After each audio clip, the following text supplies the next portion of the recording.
কলম কলম সম্পর্কে হাদিসে এরকমটাই আসছে যে আল্লাহ সুবহানাহু ওয়া তাআলার সৃষ্টির মধ্যে সর্বপ্রথম কলম সৃষ্টি করেছেন এবং কলম সৃষ্টি করে তিনি বলেন, তুমি লিখো।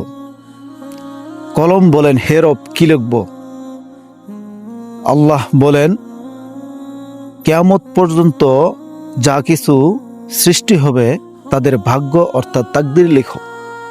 তো আপনার আমার যে তাকদীর বা কিয়ামত পর্যন্ত দুনিয়াতে যত কিছুই হবে প্রত্যেক কিছুই আল্লাহ সুবহানাহু ওয়া তাআলা লিখে রেখেছেন। তো আপনার আমার জিন্দেগিতেও যদি একটা দানাও বাকি থাকে, সেইটা শেষ না হওয়া পর্যন্তও কিন্তু আমরা দুনিয়া থেকে বিদায় নিব না। তো আমরা এই তাকদীরের প্রতি যত বেশি বিশ্বাসী হব, আমাদের এই দুনিয়াবি জিন্দেগির পেরেশানি তত বেশি কম হবে। তো আমরা চেষ্টা করবো ইনশাআল্লাহ সব কিছুই আল্লাহ তাআলার এই তাকদীরের উপর বিশ্বাস রাখতে, ইনশাআল্লাহ।